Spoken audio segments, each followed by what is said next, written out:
What is going on, Jerome's? Happy Tuesday. So the Immaculate Grid game, powered by Pro Football Reference, it's sort of taken the nerd community by storm because it is so fun, and they have it for baseball, basketball, and hockey as well. But it's just a hoot, man. And what it is you have this grid. So you got 9 squares, and you got 3 categories on each side that overlap. So yesterday's, on Monday, August 14th. Again, I'm doing a day behind because I don't want to spoil today's for anyone, because I'm not gonna lie. Like, this is so I used to be really big into Wordle, and that sort of got effed out. But now this is my new thing, and so you have to find players that played for both teams if listed, or players for a team that has a certain category. So today it's Bears Buccaneers, so you got to think of a player who's played for the Bears and the Bucks, and then it goes Bears Jets, Bears first team all pro,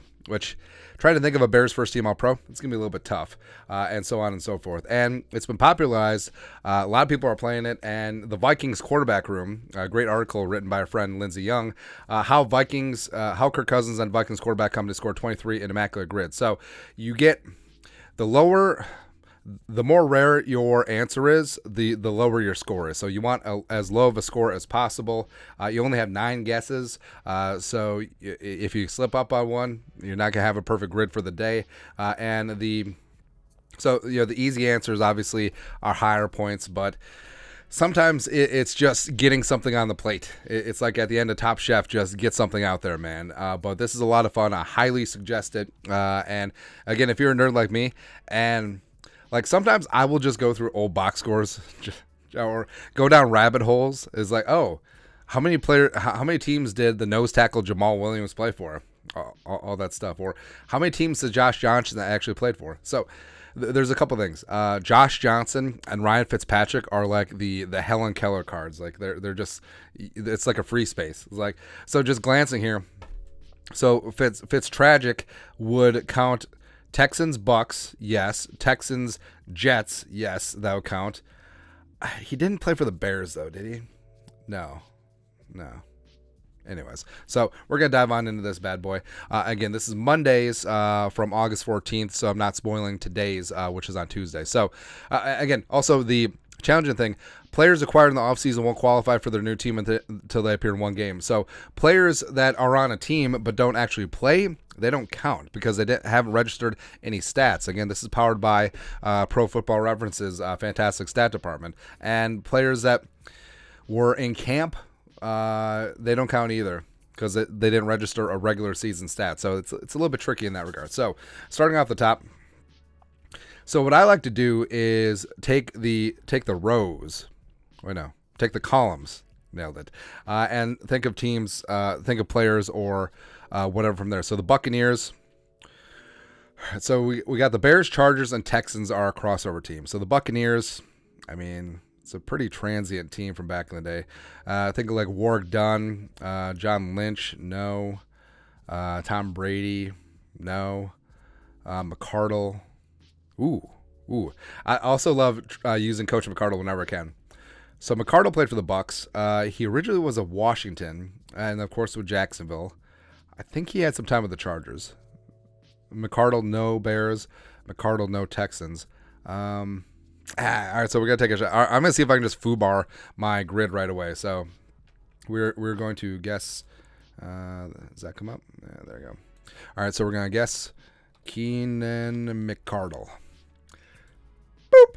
All right, so 11%, which is relatively low. So we are trying to keep our score low. Now, remember the quarterback room got 23. I don't know, man. I don't know. So the rest of this. All right, so Bucks and Bears. So Mike Glennon seems to be a pretty obvious one, right? So we'll pass on that. Who else will be there? Akeem Hicks. Yeah, because Hicks played for the Bucks. I don't think that one will be too popular. So we'll try that out. Akeem Hicks. There we go, 16. All right, so I'm already like over. I'm already at 27%. This is FUBAR, so this is just gonna be for fun. Bucks and Texans.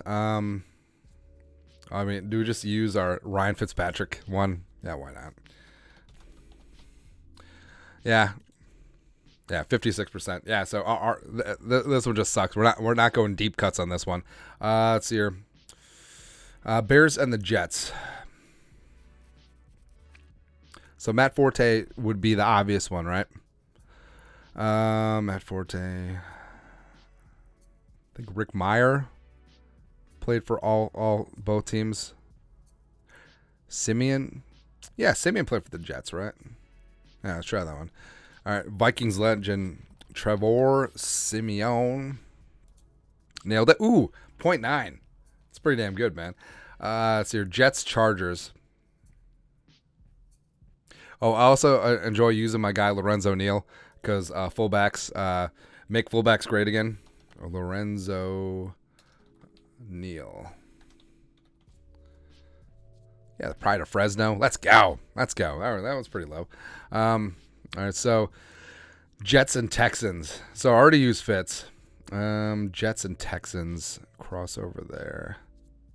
Who's the cornerback? There was a Jets cornerback that went to the Texans, I think, in the expansion. Was it Coleman? Yeah. All right. Coleman.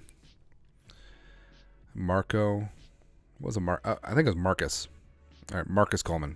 All right, ooh, 0.4. Let's go. Let's go, baby. And then, all right, so wrapping up 3 first team all pros. All right, so the Bears, they want you to go, they want you to go Urlacher, right? So let's go with Hester. All right, Devin Hester. All right, 9%.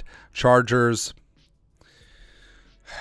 All right, so they want you to go LT. Dan Fouts in there too. Junior Seau. Those would be the obvious ones. They had a really good nose tackle and they had a really good punter for a number of years. Jamal Williams. I don't know if he was all pro though. Was Cromartie an all pro? He might have been. All right. Antonio Cromartie. Ooh, 0.7, baby. And then lastly, Texans first team all pro. There isn't a lot. I mean, they want you to just say J.J. Watt and call it a day, right?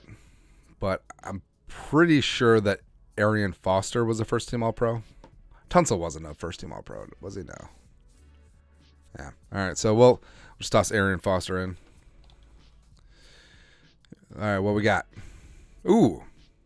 All right, so rarity score of 106. That's not particularly good, but average score. So this is out of 9. So average score for the day is people get about 5.5 out of 9. Let's see here. Most popular answers. Yeah, Glennon. Oh, Vincent Jackson. Yeah, Fitz tragic again. all up in that mix. So how do we do? All right, so yeah, Foster's 13%. I mean, I guess we could have thought deeper. And again, this is more of a speed run than just really trying to get into the weeds. But you could see how deep cuts like Simeon and Lorenzo Neal and Old Crow Medicine Show and Marcus Coleman, how they stack up. Like how's McCardle 11%? I mean, I thought that one was pretty good. But either way, highly recommend. It's really fun. It's really addicting. It's a good thing they only let you play once a day because otherwise I'd be on here all the time. But again, if you're a bit of a nerd like myself, go try it out. It's a good time, man. But that's it. You know what to do. Skull production value.